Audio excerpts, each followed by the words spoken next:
Mitchell, a three is good. Plus the foul. A chance for four.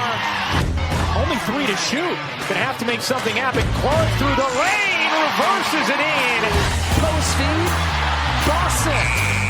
Oh, beats the clock. Wow. Indiana will reset. Clark, fire away. You bet.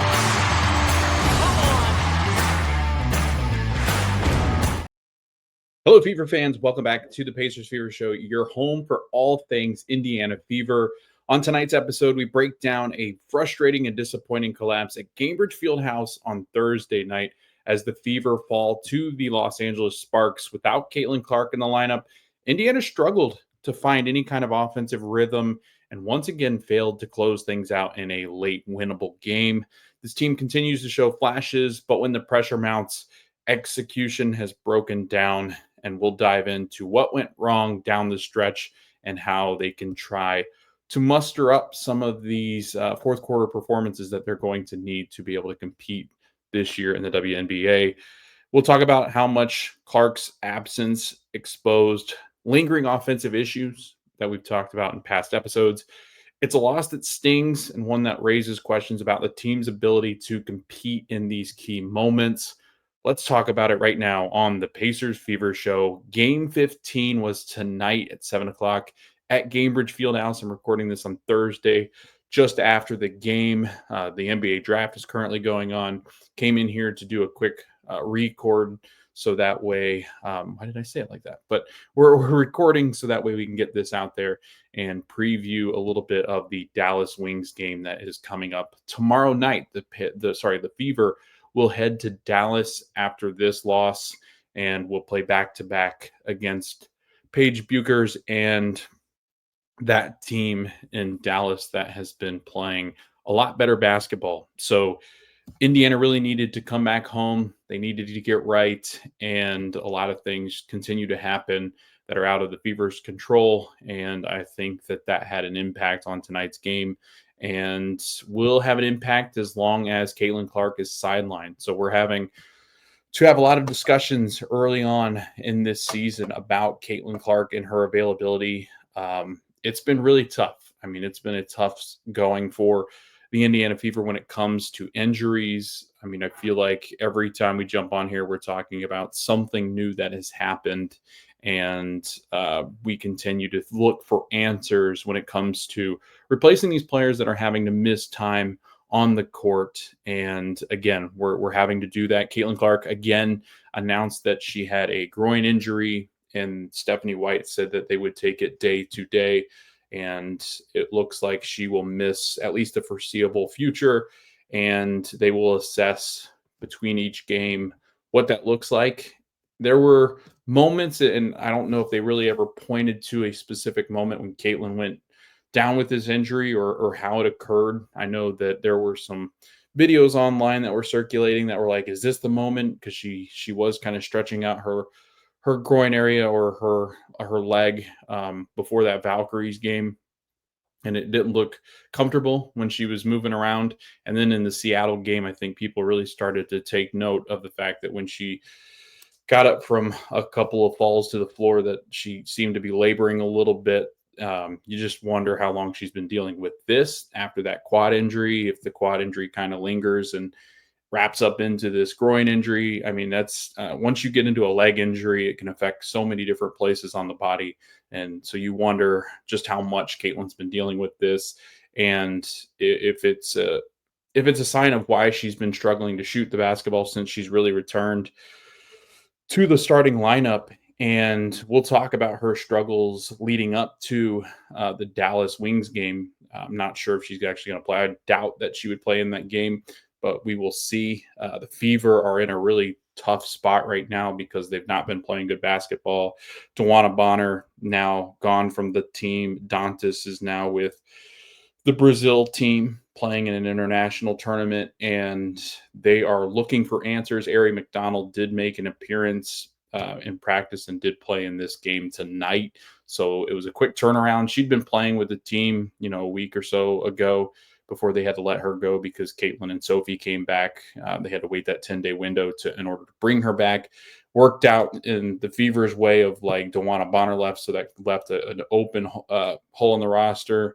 They add Eric McDonald back into the mix. They'll be looking for front court help, and I think the Fever are doing due diligence on some of the players that are free agents that they might be able to add for the rest of the season to give or kind of fortify that front court from the bench standpoint, because tonight it really did look like the Fever were at the mercy of the size of the Sparks, especially late in this game. There was a 5-point possession that really solidified the Sparks win tonight. I think at that point the game was 77-75.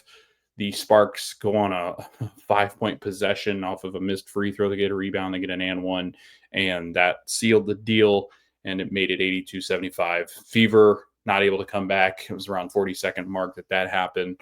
And again, this team, and some of it you can say is going to be blamed on the youth of this team. I know Aaliyah Boston was the one that rebound falls over to her side. She doesn't get the rebound. The Sparks put it back in, and that lost the game for the Fever, but they lost this game at the beginning of the fourth quarter. I would even say the third quarter. I mean, you had an opportunity in the third to really step on the gas and extend this lead, and there were just missed opportunities all night. I mean, the second quarter as well. Just really tough moments for the Fever. Even when the Sparks really struggled to create any kind of offense, it was the Fever who didn't really have a response for their struggles. I mean, the Fever struggled not as mightily as the Sparks in this game at certain stretches, but the fact that they just were not playing to put this team away. And when you give a team like this, especially with Kelsey Plum on the team, when you give them opportunities to do what they did tonight, most good teams are going to take it, or most teams in this league will take the advantage of you not being able to put them away. And if you let a team linger in this league, you see what happens. I mean, this is now, I think they said this is now the Fever have jumped up by 10 and lost 4 straight games when they've led by 10. And that's just not something that you can do in this league. And that's not something that you can do when you're fighting for spots in the playoffs. And as the season starts to wind into the middle of the season, you are going to look back at these losses where they've had 4 losses where they've led by 10 points heading into, I think, the fourth quarter it's been, and just not able to hold leads. And that's been a big storyline. And honestly, if you're going to point to one thing as to, Logan, why is this happening with the Fever? You hate to really use the youth and that inexperience as a reason why, but it really does. You want your star players to be able to carry you through those moments. But Aaliyah Boston and even I would say, I mean, Lexi's not a very new player to the league, but I mean, relatively on the younger side. You got Caitlin Clark, even Kelsey Mitchell at times has struggled in the clutch moments. And I think it's just a culmination of just inexperienced players playing in high leverage situations. The more that they play in these situations, the better that they're going to get. But I think because these players have had a lack of, and because they've not been as competitive, and this, from last year bleeding into this year, they've become more and more competitive. They've started to get into these really high leverage games and clutch moments, clutch situations. They've gotten better in that aspect, and I think that they will continue to grow. And if you hate to just blame that, like inexperience, like you want to get over that. Stephanie White's not going to be able to use that as an excuse. She's going to say, no, we just got to be better in those moments. But it really does. It shows just the lack of inexperience, or the lack of experience in those moments, the inexperience really carrying on throughout these quarters. And I think when you've got a point guard that's relatively inexperienced, and when she is playing, I think that's growing moments. Those are growing moments. Those are instances where you'll look back in the season and said those different games made me better as a player. But tonight, again, they're without Caitlin Clark. And when you're looking for, when you're trying to close teams out, you need someone who has the ability to score and get buckets and create an offense. And we've seen this so many times throughout different games in both the WNBA and the NBA, when you just you're lacking that star power to take you to the end line, it can be difficult to close out teams because their players are just as good as yours. Any night in the WNBA, you could lose to anyone, and that was the case tonight. The Sparks have not been a very good team this season, but when you let them hang around, when you give them confidence, and when you give Kelsey Plum the room to navigate and initiate, this is the kind of stuff that can happen. And when you don't put teams away, when you've had opportunities in the second, third quarter, and when that Sparks offense really just was non-existent through a couple of quarters, you had those chances to extend leads to 15 to 20, balloon them, make them feel pressure. And I just felt like, once again, the Sparks just hung around and hung around and hung around, and they weren't able to put them away. And then finally they make that run at the end, and Kelsey Plum takes over, and she's looking for her offense as a veteran player would, a star player in this league, somebody that's won a title. I think you look at her and the difference between her and the players tonight on the Fever, and you can tell me that Kelsey Plum was doing everything for her team. She was creating open shots. She was getting to the rim. She was getting to the foul line. They were getting great looks. They shot the ball extremely well in the fourth quarter. They were hitting foul shots.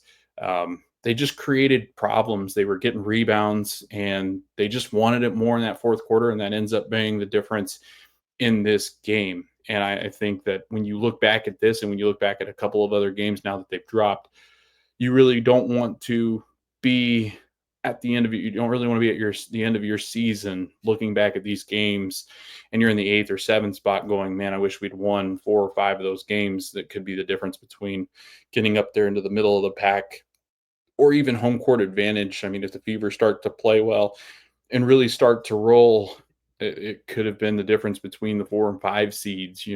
That's the kind of stuff that you really don't want to look back and say. And when you do things like this, you're creating more and more opportunities for you to be able to sit there at the end of the season going, I wish we'd have won those games. And now they've got a long list of games that I think that they were winnable, and games they should have won, and games they've dropped now at home that they definitely should not have lost. And it's just been a roller coaster of a ride. So many things going around this team, and off the court, on the court kind of stuff. And distractions are abundant, it seems. And so, just getting back to playing basketball, and even, distractions that aren't necessarily the players' faults, right? I mean, there's so many personal things going on with different players and new environments and all sorts of different things that it's been a really tough go throughout these first 15 games. And I think that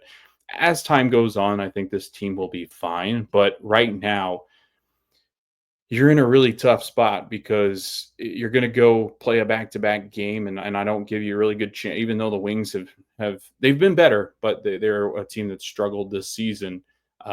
It's a game that you would hope you can win, but again, the way that they're playing basketball on a back-to-back, the Wings are sitting around waiting for you to come down to Dallas and play.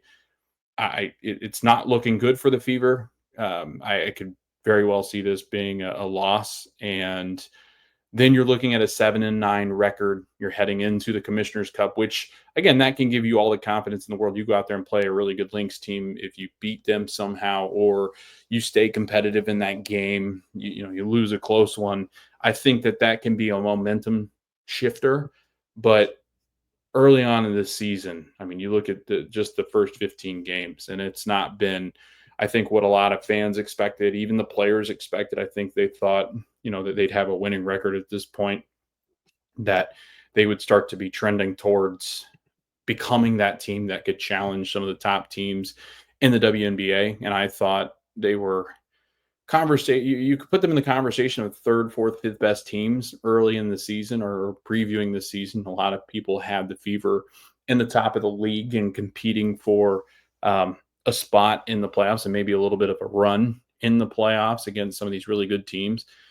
But now you're looking at where they currently sit, and we can talk about the standings here. So let's just go down from 1 all the way to the bottom. You currently have a game going on in the WNBA as we are recording. Well, actually, it takes place in 20 minutes. Mystics will play the Vegas Aces out in Vegas. So this is not, when you're listening to this, that game will have been final or will be going final. So this is not the most up-to-date standings, but these are the standings at the time of recording, which is 9:42 on Thursday night. The Minnesota Lynx sit in first place at 12-2. In second place, the Liberty at 11-3. In third place, the Phoenix Mercury at 11-4. In fourth place, Atlanta at 10-5. In fifth place, Seattle at 9-6. And then it's in the sixth spot, you've got Golden State 7-7. The Vegas Aces at 7-7 in the seventh spot. The Fever at 7-8 in the eighth spot. The Mystics at 7-8 in the ninth spot. The Sparks, with their win tonight, are 5-11 in the 10th spot. In the 11th spot, Chicago Sky at 4-10. In the 12th spot, Dallas Wings at 4-12. And rounding out the bottom is Connecticut Sun at 2-13. So if the Mystics were to win tonight, they would move ahead of the Fever, and that would put the Fever outside of the playoffs if the playoffs started today. Obviously, they don't. It's a good thing that they don't. Fever just not playing good basketball, just haven't been able to get completely healthy. And when they do get healthy, then things happen, and they got players missing games or leaving the team or just adding in new play. Like, it's been such a rough go, and it's so hard to find chemistry when you've got players in and out. And it's not their fault, but again, it's just the circumstances, and you have to deal with them as a team. And I think that these are going to be good growing pains for a lot of these players, especially these young players. So I think they will learn from this. I think they will come together as a team and be better. But I still think that there are a lot of things that they have to improve on if they're going to want to compete in this league and be a consistently good team throughout the season. And there's some things that have to change. I think looking at tonight, we'll talk a little bit about it. Obviously, there was that stretch in that second and third quarter where the Fever had an opportunity to blow the doors off of the Sparks, and they just didn't. They let them hang around. They just weren't efficient enough shooting the basketball. And we'll talk about a little bit about why that is coming up. But looking at the box score for tonight, Lexi Hull, 6 points on 9 rebounds. She had 5 turnovers, which was not good. It wasn't really a good night for Lexi besides on the boards. Natasha Howard, 13 points. She had 3 rebounds. Aaliyah Boston, double-double, 12 points, 10 rebounds. I thought played well early, but then just never really made an impact, I think, to the point where she had been over the last couple of games, and they defended her pretty well. Kelsey Mitchell, 20 points. I thought she was really good tonight. And really, besides, I think, Ari McDonald and Sophie played well tonight, too. I think the 3 of them played really well, but just not enough from the other 3. I think that you're depending on. I guess Natasha Howard had a good night for her, but Aaliyah Boston, you want more from. Maybe Lexi Hull hitting more shots. She just was not hitting anything tonight. She was over 3 from 3. Lexi Hull was. Sydney Coulson, no points, and this will be a conversation, I know, and it already was even before this game. There's a lot of Ari McDonald fans out there, so there was obviously a lot of conversation about why she wasn't in the starting lineup, and we can talk about that. But just finishing out the box score, Ari McDonald, 14 points. She had 1 assist and no turnovers. And then Sophie Cunningham, 10 points, and I thought was pretty impactful off the bench, scoring and defensively. I thought that she had a pretty decent night. But let's talk about Ari McDonald here. Ari McDonald, 14 points in her return to the Fever. She's been excellent ever since, in the moments where she's had to pick up the slack from Sydney Coulson being hurt or Caitlin Clark or Sophie Cunningham, in those moments where she was signed to that emergency contract, and she's performed very well in an Indiana Fever uniform. She'll continue to make a huge impact for this team as she's now signed for the rest of the season. But with the Fever, She's averaging 11 points, 3 assists per game. And really, I mean, you look at a player that was on an all rookie team when she was with the Sparks, and this is a really good player. I think that she has a place on this team to be kind of that six woman off the bench. I think that she can be that impact player that you really need to spark a really good run throughout the playoffs, but also through the regular season. I think that she does some things that, with the intensity, with her focus, with her ability to hang on to the basketball, her defensive or knack for steals and her defensive prowess, I really do feel like she is a great addition. And I mean, this fell into their laps. I think that this is going to be one of those signings that you look back on the season and say, what a difference maker Ari McDonald has been. And she just has it all. I mean, she can handle the basketball. She is feisty, smallest player on the floor usually. Very, I mean, not to compare all the time, but very reminiscent of like a TJ McConnell. She comes into the game and just changes it. She turns it on its head. Her intensity, her full court press, her defending of bigs, like she can do it all. And she's somebody that I think Fever fans are really going to enjoy watching going forward. Um, you do have a moment here where Caitlin Clark isn't available, so Sydney Colson has had to step in as the starting point guard. And I know a lot of conversation was around, why isn't Ari McDonald starting? Well, you also have to realize that Sydney Colson has been with this team since preseason camp. She knows the offense. She knows how to play with these players. She's been playing with them for the whole season. Ari McDonald, a short stint here for a couple of weeks. Ari McDonald also not in full training, getting up to speed and playing the pace in which the Fever want to play. So it will take time. And I think if she's up to par, if she's been with that team, if she's been with this team throughout training camp, then I think that, yes, she would be the starting point guard when Caitlin Clark is out. I think that might be something that would have taken place. And Sydney Colson has been fine.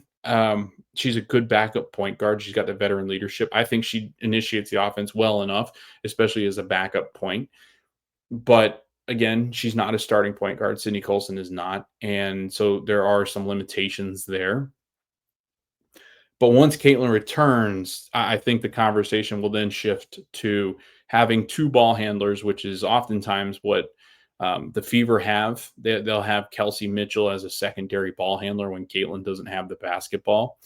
They're going to have that same thing coming into their bench unit. I think Ari McDonald just shifts over to the bench unit once Caitlin, she shifts over to more of like they use like a combo guard here where they'll use Ari and Sydney Colson as 1 and 2, and they can trade off the possessions and handling the basketball. I think Ari McDonald can also play off the ball. I think that she can play as a 2 guard. She's obviously not got the size maybe as some of the 2 guards, but her defensive tenacity and I think her ability to be able to pick up bigger players, I think it will allow for them to use her in different ways. But if it's going to be a lot of Caitlin and then another point guard and the other one's going to become more of a third point guard, I think Ari McDonald, she's going to see more time than Sydney Colson. Let's just put it that way. No matter what guard position she's playing, Ari McDonald's going to see a ton of minutes off the bench once Caitlin returns. And you saw at the end of the game, Sydney Colson isn't out there, Ari McDonald's out there, and Ari played 23 minutes tonight. Sydney Colson only 16. So essentially what you're doing is you have a starter with Sydney Colson, kind of like in baseball where you throw a what they now call like a starter, or like a, what do they call it? It's like a bullpen arm that goes out there and throws 1 inning. So it's the starter before the starter. That's kind of what you got here. It's that Sydney Colson is basically playing a bench role, but she just starts the game. And then Ari McDonald comes in and takes over all the minutes. So it's really just how they start the game, to be honest with you. And Ari McDonald ends up playing starter-like minutes at 23. So I think that's going to continue once Caitlin comes back. I think you're going to see a lot more of Ari McDonald than you will of Sydney Colson. But again, she's got to get up to speed. She's got to get to the point where she is playing Fever basketball. And then that's when that takeover, I think, is going to happen more so. What else? Michaela Tempson did get in. She played 4 minutes tonight. She had 1 point and, 1 rebound. She did not score. Sorry, I was looking at the wrong section of the box score. But if you look over at the Sparks side of things, and uh, it was Kelsey Plum late, but a little help from Azura Stevens. Stevens was excellent. She was a menace on the boards. She had 1 offensive rebound at the end of the game. That was the one that really changed the game and gave the win to the Sparks. She had 23 points. She was scoring at will in the paint. She was 9 of 12.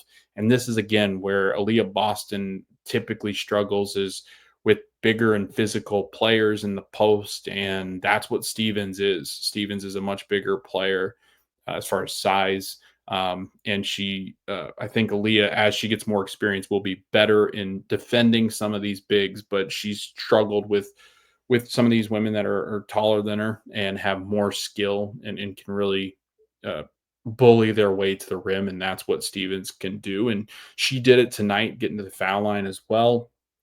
She was a plus 17. Rakia Jackson played really well tonight. She had 14 Hamby, 14 points, really good production from two role players on the Sparks. But then you had Kelsey Plum. And again, Kelsey was, she was Kelsey Plum early on in the first half. She was distributing the basketball, only had 3 points in that first half, but really was initiating the offense. And as a good veteran point guard will oftentimes do, they'll kind of let things settle. They'll see how they're initiating the offense. I thought she was just kind of going through it in the first half, but in the second half, she came out 18 points. She did have 2 assists in the second half, and I thought really took over the game offensively. She was 5 of 8 from the field in that second half, 2 of 4 from the 3-point line, 6 of 8 from the free throw line. And they got to the free throw line in that second half extremely well. And I thought that was a big difference in the game. Just the fact that the game slowed down and the Fever want to play at a high pace. And when the Sparks started to go to the foul line late in the game, I thought that really changed how the game was being played. And you kind of felt that shift. You felt the Sparks really starting to slow this game down and playing in the half court. And the Fever weren't able to get out and run. And when they were getting out and running, they were turning the ball over quite a bit. And again, it came undone pretty quickly. And I felt like the Sparks really controlled the game in that second half, because they were able to start taking care of the ball a little bit more. They weren't great. They did have 19 turnovers in the game. The Fever had 13, but had some pretty crucial turnovers that led to points. And again, it just felt like it got muddy in the second half, and that's what the Sparks wanted. That's not what the Fever want. They want to get out, run, and hit you in the fast break.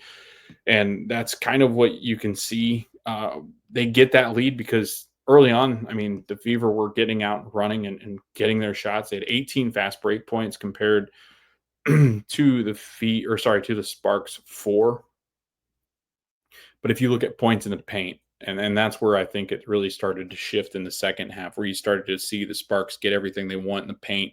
42 points in the paint, and the Fever only had 28 points in the paint. In most of the Fever losses, especially against teams that have decent bigs, you can point to exactly where that team probably won the game and how the Fever lost it. It was oftentimes, it can be offensive rebounding. It will be turnovers. It will come down to the Fever not hitting their shots and struggling from the field. And they were really not giving any kind of force to the Sparks. Sparks ended up shooting 54% from the field after they went through like a stretch of almost like 10 minutes scoreless. It was that bad. Like the Sparks, I want to say it was I'm trying to remember exactly which quarter it was that the Sparks went like stone cold. silent. I think it was the second from what I remember. Um, yeah, as I'm scrolling through it, look, yeah, it's the second. They go all the way until when was that? I think it was yeah, here. It's like the 3:30 mark is when they score. They went from like the 2-minute mark in the first all the way to the 3-minute mark in the second without a basket. And when you've got a team that almost doesn't score for 10 minutes, you should put them away, but the Fever didn't. And that's where I think that was a big difference in this game where they were playing well defensively. They were getting the stops on that end of the court. But when the Sparks only scored 10 points in the second quarter, the Fever weren't much better. They scored 15. And then you look at the fourth quarter, it was complete domination by the Sparks because the Fever actually win the third quarter after not playing it that well. But the Fever get outscored by 18 points in the fourth quarter, 35-17. The defense collapsed around them. The Sparks were getting everything that they wanted on the offensive end. The defense just came up short time and time again for the Fever, and it really was the difference that fourth quarter. They just completely came undone and collapsed in a pretty epic way. And the Fever have done that now a couple times at home where they've lost games that they had no business losing and had chances to put teams away, just didn't put those teams away. And now at a loss at the hands of a team that's really struggled this season, only winning 5 games this year. But it'll be one that you look back as it was on our home court.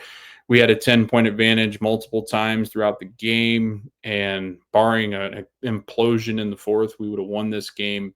But the Fever implode, and that is all she wrote. Again, the Sparks, kudos to them, continued to fight.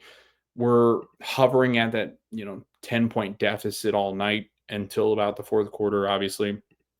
And then they go on their run, and it was not a good night for the Indiana Fever. And like I said, that pushes them to 7-8. They are now below 500 again and sit in the 8th spot.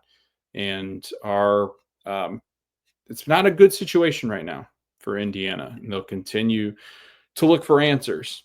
And in games where they've not had Caitlin Clark, they've really struggled. I think they've won 2 games without her. It's just been a really tough go without her, and it'll continue to be, and they need to find answers and get her right because she's going to want to play in that All-Star game. She'll get voted in, obviously. They're hosting it in Indianapolis, so I'm not sure a big break's coming for Caitlin at any point. She'd like to be out there for that Commissioner's Cup championship, and so they'll look forward to that on July 1st. We'll talk a little bit about that, and then we'll move into previewing the Dallas Wings game. So, again, that Commissioner's Championship will be on July 1st in Minnesota, and that'll be again against Nafisa Collier, who is probably number 1 in the MVP race right now. When you're talking about WNBA, they've been really good. The Lynx, obviously, the number 1 team in the WNBA, and deservedly so. We will preview that game. I'll do that on Sunday, where we'll preview their game against the Lynx. But what was I looking up? Oh, yeah, I was looking up the time when that takes place because I did not have that written down. So that game will be played again July 1st, which is Tuesday evening. And that game is at 8 p.m. Eastern time on Amazon Prime, Commissioner's Cup Final. That game does not count against the standings, so that is a good thing. So it's a go out there and ball out and see what you can do to try to beat the best team in the WNBA right now and one of the favorites to win WNBA title, and a team that was in the title game last year. They won Commissioner's Cup last year, so they will be looking to do it again to protect the hardware. But the Fever are looking to collect their first hardware and Caitlin Clark's first trophy, and we'll see what happens because that will be a very good game, especially if she's back and healthy. She's got a good amount of time. That's why I'm not sure she plays tomorrow. I think they're going to give her a rest and see if they can get her back in time for that Commissioner's Cup final, which will be on Tuesday. So looking ahead, Dallas Wings Friday night, 7:30 p.m. Eastern time on Ion. Again, that's Friday, June 27th. The Wings started out very poorly, but have been on a nice little roll here and have actually turned into a pretty formidable foe that we're going to have to go face in Dallas at the American Airlines, I believe it's called. I don't remember if they've changed the name of that arena, but it's where the Dallas Mavericks play. They are moving that game to where the Mavericks play, and it will be up to maybe a Caitlin Clark-less Indiana Fever team to try to go in there and beat a team that's playing really well. They've really taken care of their home floor at College Park Center. And on Tuesday night of this week, the Wings beat the Atlanta Dream, a team that had won 9 of its last 11, and they go in and drop that game over the Wings. The Wings had gotten beat by them early on in the season, and the Wings get some redemption here as they win 68-55. I think that's the lowest. Sorry, that's the Atlanta came into the game scoring the second most points per game in the WNBA this year. Dallas held them to 30 points below their season average. Wings held the Dream to 15 of 64 from the field and just 7 of 34 from three-point range in that win. The Wings have been a revelation over the last week. They've gone 3-1 in their last 4 games and growing leaps and bounds of the version that they were just before. And Paige Bueckers is back healthy. Or Beckers, sorry. I just want to say Bueckers. It's Beckers. But Paige Bueckers has been really good. She was not as good against the Dream. The Dream do have good defending wings.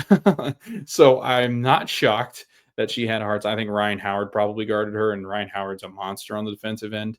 She had 12 points against the Dream, 6 of 15 shooting on the night. Beckers had come into the matchup scoring 20 points or more in her last 3 of the 4 games, in her last 3 games and 4 of her last 5, including a 35-point outburst in the Wings loss to the Phoenix Mercury, where they lost 93-80 on June 11th. And then you've got Urike Ogunbowale. That's a really tough one. Say that 10 times fast. Ogunbowale. Yeah, that's fun. She had 10 points, game high, 15 rebounds, and she's been excellent. She's a player that I think the Fever will have a difficult time with, a forward and somebody that's got some pretty good size, but also has that ability to rebound, can finish at the rim. I think points in the paint, again, are something that the Fever really are going to have to focus on. Melissa Smith also on the team. And then you got Lee Ueru, and that is their center. They are missing Dejanay Carrington. She is out. She's day to day. So they weren't sure if she was going to play on Friday. It looked like they were leaning that she wasn't going to play. And she's had some interesting battles with Caitlin Clark in the past. A very, very good defensive player, Carrington is. So her absence has been felt some with the Wings because their defense is very lackluster without her. She is somebody that has been touted as one of the better defenders in this league. And when she's been out, it's been tough going for her. Wings team on that defensive side of the basketball. They've scored really well. Relatively younger team, a team that really was kind of in that rebuild mode. They go out and get Paige Bueckers, and ever since then, you think that this is a team that's destined for the bottom league, and they've only got 4 wins, I believe it was, right, that we said. 4-12, but they've played better in their last 4 games. I mean, winning 3 of those. That's starting to turn a corner, and they can start to make up some ground. I know it'll be tough to get around that playoff spot in the 8th spot, but I think if a team was going to do it, it'd be interesting to see if Paige Bueckers in her first year, number 1 overall draft pick, can lead her team back into the playoff hunt. She's 23 years old, averaging 17.7 points per game, shooting 45% from the field, 30% from three, 85% from the free throw line, 5.8 assists per game, 4.7 rebounds, just 2.4 turnovers, really takes care of the ball and is relied heavily on to create the offense, initiating that offense as the guard. And then Ogunbowale, she has 17.1 points per game. She shoots 35.9 points from the field, 30% from three. She's a 92.9% free throw shooter, 4.1 assist, 2.3 turnovers per game, and 2.8 rebounds per game. Somebody that really can get into the paint and score. She's got pretty decent size for a guard, and I think is going to be a tall task for the Fever. I mean, right now you've really got to rely on Lexi Hull and Kelsey Mitchell to just kind of batten down the hatches, and Lexi Hull can defend pretty well. Sophie Cunningham comes in and defends the bigs, but can also guard some of the guards. But Ogunbowale, sorry, there's a dog outside my window. Ogunbowale, I feel like she is somebody that, again, she doesn't have the primary defender because I'm sure that Paige is going to get Kelsey Mitchell. I'm sure Lexi Hull probably gets Ogunbowale. And again, I think that they've got enough in the guard area that I think it can be concerning for the Fever. I don't know. As far as Ueru, I think she's not as polished. I think that Boston can take advantage of just her inexperience, but also I think that she's going to have a tough time sticking with Aaliyah Boston. She's got good size, Lee does, but I just feel like Boston has pretty good games in mismatches or in matchups where she's got more speed and can get to her spots. And I think when you watch Lee play, she's just not as agile and move side to side as quickly to get to Aaliyah Boston. She does defend pretty well, but and with her size, she'll be a little bit of a challenge for Boston, even on the offensive end. I think that she can create some mismatch issues for Aaliyah Boston down on the other side of the floor. And then Alyssa Smith, she's going to do the same kind of thing. I mean, a veteran presence. She can also make her presence felt under the rim, and they're a really good rebounding team. So you're going to have to keep them off the glass. And that's typically a team that the Fever have struggled with, teams that can rebound and assert their dominance down low and in the paint. And I think that this team can get into the paint really well. So it'll be really interesting to see how the Fever counter with two really good guards. I think that's just my concern, is because they've got the two guards that can get into the paint, that can score, that shoot pretty well from the field, especially Paige, and with two bigs that can also score around the rim, who have had pretty good games over the past couple of days. I feel like, and Lee and Alyssa are not necessarily high volume, score a ton of points, bigs, but you do worry about the size. If they are rebounding the basketball well and they're getting offensive rebounds, and I think that's something that they can do. This is a pretty good team as far as rebounds are concerned. They're second in the league in rebounds. The Wings are.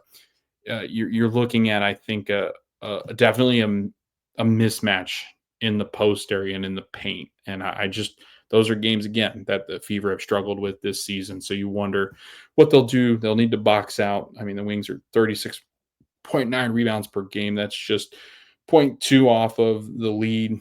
And Golden State was really good in that aspect. And I thought the Fever struggled with that in that loss to Golden State as well. And that can oftentimes slow teams down when they're not getting offensive rebounds, when they're not getting out in transition off of rebounds. And with the size and the ability of the Wings, I think that that's something that this defense is going to be challenged. I think the Fever's defense has been challenged the last couple of games. And you worry about them keeping up with them in the paint and on the glass. The big thing that the Fever can do is run at that size with their Pace, I think the Fever have an advantage. I think that if Carrington is not playing, if Carrington's playing, then it becomes a much better defensive team. They're not really a good defensive team outside of Carrington at all. One of the worst teams defensively. I think they're 10th in defensive rating. They're a team that you can score on. This is a Dallas team that can score and have scored pretty well in our last couple of games. It'll be interesting to see if, obviously, Dallas is going to rebound, but if the Fever can get out and run, they can kind of negate some of those possessions where there might be some offensive rebounds. They're going to get eaten up in the glass, and maybe some of those points in the paint aren't as abundant because that's something that the Fever really struggled in beating teams when they've allowed teams to just dominate them in the paint. And so that's a concern. Obviously, they don't have the big time scorers in the paint as far as the bigs are concerned, but their guards can get to the paint really well and they can score pretty efficiently. So we'll see what that mix looks like. I think it favors the Fever a little bit more in the fact that like their bigs they're not really known to score a whole bunch, but they will rebound. So we'll see. We'll see which one wins out. But keys to the game, again, rebounding. Dallas second best team on the boards. Pace and move the basketball. This is a really bad defensive team. Again, like I said, slow down Paige Beckers. Paige is a really good player, a really young player. So if you can put her in high intensity situations, high pressure situations, if Kelsey Mitchell can kind of get into her a couple times, Lexi Hull probably guards her a few possessions. Ari McDonald, I'm sure, will have that assignment as well. Sydney Colson. The more bodies you can throw at her, the more challenges you can throw her way for a young guard like her. She's going to have to make decisions to get her teammates involved. And I think you rely heavily on pressuring young guards to make those decisions, to make those shots. And she's been very efficient in the way that she shot the basketball. But I think you can chase her off some of the spots. Not as good 3-point shooter. So, getting under those screens, making sure that she's not getting into the paint easily, creating easy shots and easy layups around the rim. That's something that they're going to have to worry about when you're looking at the Fever's defense. But Paige containing her, if you contain her, you chop the head off the snake, and they don't really have much else besides Ungubuale. So again, we'll see how they match up, but I'm assuming it'll be Kelsey Mitchell to start out on Paige Beckers. What else? Anything else? They are missing some players for Eurobasket, and that is Tierra McCowan. And then this one's going to be fun to say. Luisa Geisolzer, who is a German basketball player. Both of them have been or had some impact on this team. So they're missing some pieces there. Maddie Siegrist is also out. They've got a lot of injuries. Their list is very extensive. Dejanay obviously is pretty important, especially if Caitlin Clark is playing. If Dejanay is playing, I imagine she's going to be getting the assignment of Kelsey Mitchell, and she'll try to eliminate Kelsey from getting hot from deep.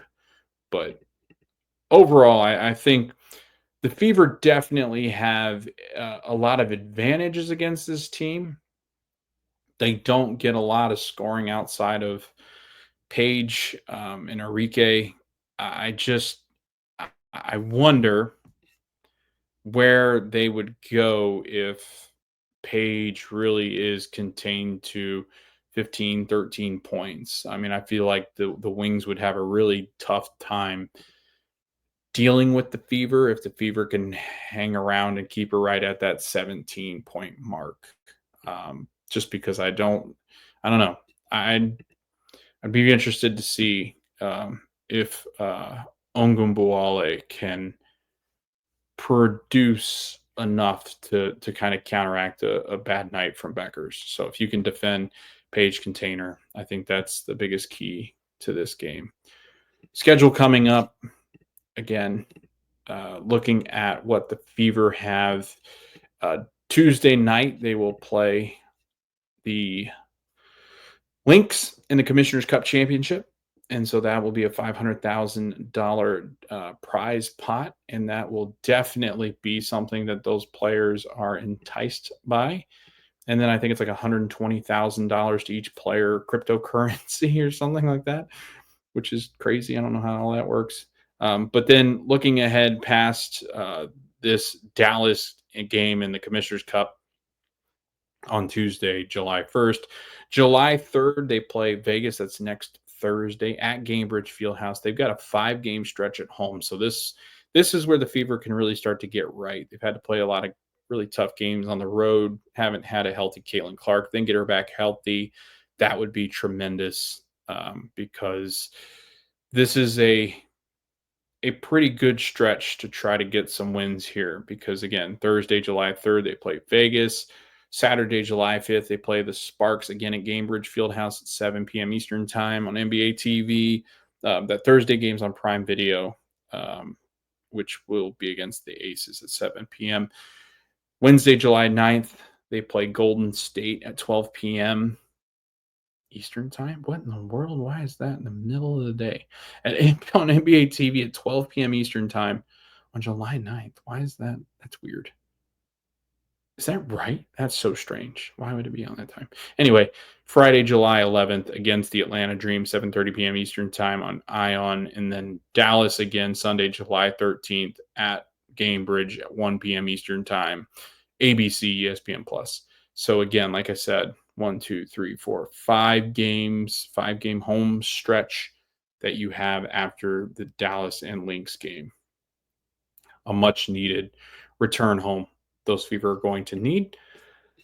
That'll do it for this episode. We will be back to talk about the game on Friday night against the Dallas Wings, talk about the result, and then we will preview the Commissioner's Cup because we'll talk about the Minnesota Lynx, best team in the WNBA. What a test that will be for the Indiana Fever. I'm looking forward to that. I think that's going to be a lot of fun. Fever have a good chance to collect their first hardware it's been a very long time since their last collection of hardware. So we look forward to that. That'll be coming up on Tuesday, July 1st. Thanks for listening. Thanks for watching. We are the Pacers Fever Show over on socials. So if you're looking for us there, Facebook, Instagram, Twitter, whatever you might find us on, you can type in the Pacers Fever Show. We're on YouTube as well if you want to see the video version of the podcast at the Pacers Fever Show, and anywhere you find your podcast, Spotify, Apple, iHeart, wherever that might be. Again, thanks for listening. We will see you next time on the Pacers Fever Show.